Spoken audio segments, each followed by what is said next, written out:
Values junior college, IIT, JEE, NEET academy, seat guarantee programme. ఏదైనా expect చేసాం అనుకో, అది రాదనుకుని ఇచ్చేస్తే గొడవ ఉండదు. వస్తే ఆనందం, వస్తే హ్యాపీ. అదేలే. అలా చాలా పోయినాయి నాకు. అవునా? కొన్ని బిజినెస్లో కూడా అలా పెట్టినవి కూడా కొన్ని వాటిలో కూడా పోయినాయి. ఇక అయింది ఇక పార్ట్. అంటే ఇప్పుడు in terms of your remunerations అవి ఇప్పుడు బాగా కాస్ట్లీగా ఉన్నావా ఇండస్ట్రీలో?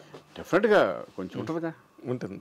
ప్రతి సినిమాలు చేస్తున్నాము. అదే సక్సెస్ వచ్చినప్పుడు ఏంటంటే కొంచెం ఇదివరకు మీద కొంచెం బెటర్గా హీరోగా ఉన్నదానికంటే నాకు తెలిసి నేను ఇప్పుడు బెటర్గా ఉన్నాను అనుకుంటున్నాను. నేను టెన్షన్స్ లేకుండా.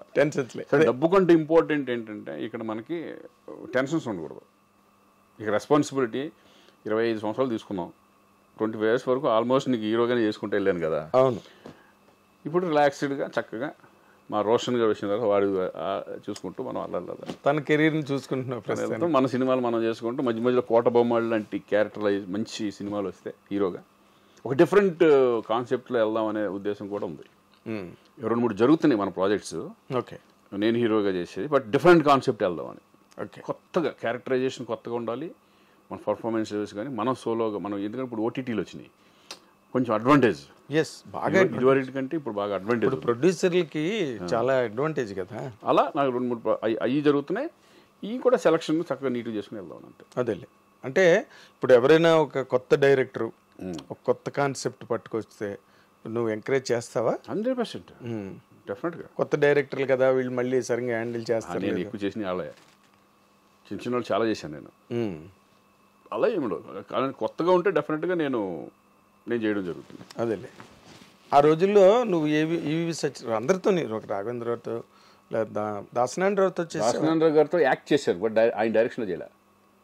ఆయనతో కలిసి యాక్ట్ చేశాను. దొంగలుడు చిన్నలుడు అని. చిన్నలుడులో చేశాను. చిన్నలుడు 1-2 సినిమాలు చేశాను ఆయనతో. అంత ఆర్యాప ఉంది మళ్ళీ, కానీ ఆయన డైరెక్షన్లో చేయలే. అదేలే. ఆయన ఒక్కరినే మిస్ అయ్యావు అయితే నువ్వు. ఆయన డైరెక్షన్లో మిస్ అయ్యాను. అలాగే ఆర్టిస్ట్లో రామారావు గారిని మిస్ అయ్యాను. నాగేశ్వరరావు గారితో చేశాను, కృష్ణరాజు గారితో చేశాను, కృష్ణ గారితో చేశాను. తర్వాత ఇంక చిరంజీవి గారు, వెంకటేష్, నాగార్జున, బాలకృష్ణ, శోభనబాబు గారితో చేసావు. శోభనబాబు గారితో చేయలే. ఓకే. శోభనబాబు గారు అది నేను చూడలేదు. నేను అవునా? చూడలేదు, ఎప్పుడు కలవలేదు. అప్పటికే ఆయన ఇండస్ట్రీ వదిలేసి మానేశారు కదా. ఎప్పుడో మానేశారు ఆయన. ఈవి గారి సినిమా లాస్ట్లో ఒకటి చేసినట్టున్నారు. తర్వాత వచ్చిన తర్వాత ఇప్పుడు నార్మల్గా రామ్ చరణ్ గారితో చేసావు నువ్వు. ఆయనతో మంచి క్లోజ్ అసోసియేషను. రామ్ చరణ్తో కూడా ఆల్రెడీ చేసావు, ఇప్పుడు మళ్ళీ చేస్తున్నావు. అసలు వీళ్ళిద్దరి మధ్యలో నీకు కనిపించే ఒక స్పష్టమైన డిఫరెన్స్ కానీ పోలిక కానీ ఇద్దరిలో? ఇదే నాకు తెలిసి పోలికలే ఉన్నాయి ఎక్కువ. అవునా? ఎక్కువ పోలికలే. అంతేనా? అంటే ఆర్టిస్టుల్ని చక్కగా చూసుకోవడం కానీ ఇది కానీ ఎక్కువ.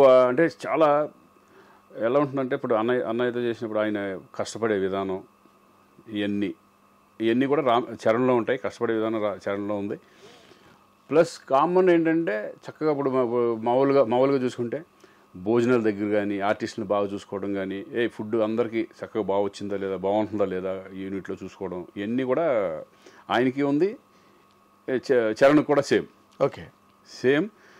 చరణ్ ఇస్ అంటే అనేలాగా డిగ్నిఫైడ్, అంటే ఎక్కడ చాలా పెద్ద, చాలా మెచ్యూర్డ్ గాయ్. చాలా ఈజ్ వెరీ ఇంటెలిజెంట్, చాలా మెచ్యూర్డ్ గాయ్. స్టబ్బన్ చక్కగా నీట్గా ఉంటుంది. కానీ ఆర్టిస్టులు పలకరించే విధానం కానీ, అందరినీ ఓన్ చేసుకోవడం కానీ, ఇవన్నీ సూపర్గా. ఇప్పుడు అన్నయ్య సేమ్. ఇప్పుడు అన్నయ్య సెట్కి వెళ్తే కమెడియన్స్ కానీ వాళ్ళు అందరితో కలిసి ఒక భోజనం చేస్తూ ఉంటారు, అందరిని దగ్గర తీసుకుని మాట్లాడుతూ ఉంటారు కూర్చొని. సేమ్ అదే చరణ్ కూడా. అవునా? చాలా. మీ ఇద్దరి మధ్యన ఎట్లా ఉంటుంది ఇంటిమసీ? చాలా బాగుంటుంది. అన్న అంటాడు. అవునా? చాలా మంది, అంటే కొంతమంది అయితే యాక్చువల్గా బాబాయ్ అంటారు, అనవచ్చు కానీ, బట్ నన్ను అన్న అంటారు. ఓకే. అన్న అనుకుంటూ ఈజ్ రెస్పెక్ట్ చాలా బాగా ఇస్తారు. ఎందుకంటే అన్న దగ్గర నుంచి వచ్చిన చాలా రెస్పెక్ట్గా. అసలు బాగా ఇష్టంగా నీకు రామ్ చరణ్లో ఈ ఇష్యూ నాకు భలే ఇష్టం అని నీకు? నాకేంటంటే decent, is very decent person. Stubborn and decent. ఆ డీసెన్సీ, ఆ హుందాతనం, అది బాగా నచ్చుతుంది నాకు. ఓకే. ఆ హుందాతనం అనేది ఇప్పుడు నాకు తెలిసి కొంత ఈ ఏజ్లో కొంచెం ఒక రకంగా వేరే ఉంటుంది. అదే ఏజ్ అలాంటిది. కానీ ఆ ఏజ్లో కూడా ఈజ్ వెరీ మెచ్యూర్డ్ పర్సన్. ఆ మెచ్యూరిటీ లెవెల్స్ కానీ, ఆ స్టబ్బనిటీ కానీ అవన్నీ నాకు బాగా నచ్చుతుంది. ఇప్పుడు మామూలుగా 1 ఏడాది క్రితం కన్నా ఇంకో వచ్చే ఏడాది మనుషులు పెరుగుతూ ఉంటారు. అవును. ఇప్పుడు గోవిందుడు గోవింద్ అందరవాడలో చేసిన చరణ్కి ఇప్పుడు చరణ్కి డిఫరెన్స్ అనేది ఏంటంటే నాకు అప్పుడు ఎలాగున్నాడో ఇప్పుడు అలాగే ఉంది. ఇప్పుడు ఎలాగున్నాడో అప్పుడు అలాగే ఉన్నాడు. ట్రిపుల్ ఆర్ అంత పెద్ద సక్సెస్ ఇప్పుడు స్టార్ లెవెల్కి ఇంటర్నేషనల్ స్టార్ లెవెల్కి హాలీవుడ్ వెళ్ళిపోయినా కూడా ఆ గర్వం కానీ ఇది కానీ ఆ కించిత్ ఇది కూడా లేదు. చాలా సింపుల్గా ఉంటాడు మామూలుగా. ఇప్పుడు బయట వాళ్ళకి చరణ్ అమ్మో అన్నట్టు ఉంటుంది కానీ బట్ సెట్కి వచ్చేసిన తర్వాత హీఈస్ వెరీ సింపుల్. ఎందుకంటే ఇంటర్నేషనల్ స్టార్ హాలీవుడ్ వాళ్ళే సినిమాలు చేయమని అడుగుతున్నారు పక్కన. లేదండి ఇప్పుడు నేను అనేది ఏంటంటే ఇప్పుడు తారక్తో చేస్తున్నప్పుడు ఫస్ట్ సినిమా నేను తారక్తో చేస్తాను ఫస్ట్ టైం. తారక్ కూడా నాకు ముందు నుంచి తెలుసు. నేను సినిమాలు చేయకపోయినా బిగినింగ్ నుంచి మా ర్యాప్ ఉంది. ఎలా మేము ఫస్ట్ బిగినింగే మా ఇంటి పక్కన అక్కడ శ్రీనగర్ కాలనీలో ఉండేవాడు. ఇంకా హీరో అవ్వాలి అప్పుడు.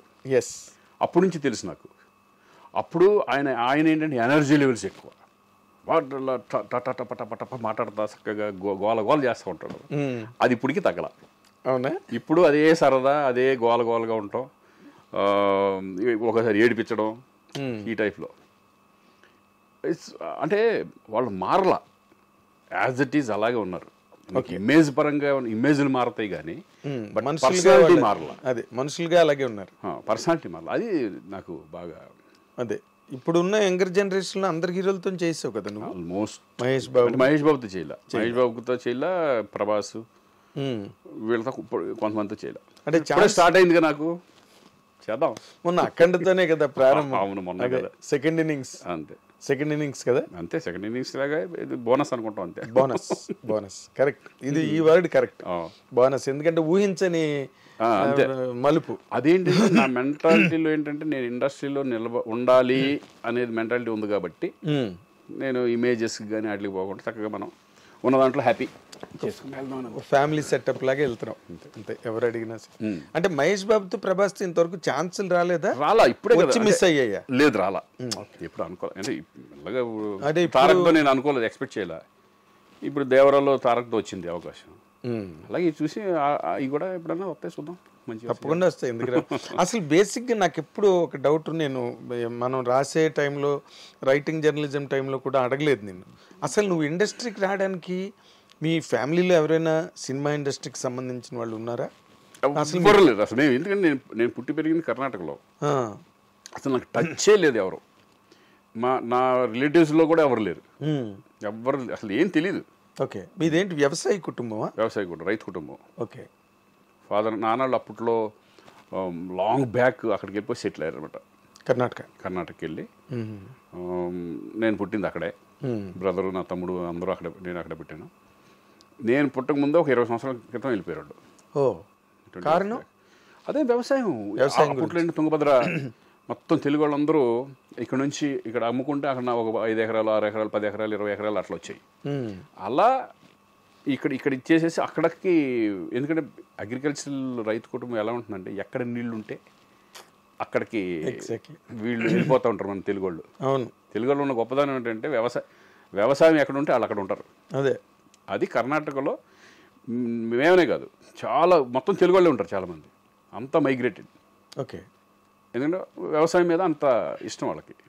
అది మరి అదే జీవనాధారం కదా. జీవనాధారం ఫస్ట్ బిగినింగ్లో ఏముండేది? అంతే, బిజినెస్ కాదు కదా. ఎవడన్నా సరే, ఎవరి హిస్టరీ తీసుకున్నా అసలు మొత్తం టోటల్గా ఇండియావే వ్యవసాయ ఆధారితమైన దేశం. అంతేగా ఎవరైనా వచ్చిన వాళ్ళే. తర్వాత బిజినెస్ సెటిల్ ఇండస్ట్రీలు ఫ్యాక్టరీలు తర్వాత వచ్చినాయి. తర్వాత ఫస్ట్ లో ఎవరైనా రైతు కుటుంబం నుంచి వచ్చిన వాళ్ళు. అలాగే నేను రైతు కుటుంబం నుంచి వచ్చిన వాడిని. రైతు బిడ్డ నేను నాన్నకి సాయపడేవాడిని. నాగలి గట్ట అన్ని పట్టుకుని ఎడ్లు తోలటం ఇవన్నీ మొత్తం అన్నీ వచ్చు. అవునా? ఓకే. వ్యవసాయం అక్కడికి వెళ్ళి కాపలాగా ఉంటాయి కదా, దాంట్లో పడుకోవడం, కలం అంటారు, కలం. వాటిల్లో నైట్లు మేము పడుకోవడం, నాన్నకి సపోర్ట్గా ఉండటం అన్నీ చేసేవాడు అనమాట. ఓకే. ఒక పక్కన చదువుకుంటూనే నైట్లు కాపలాకి వెళ్ళేవాడిని. Very nice. సో అదొక లైఫ్.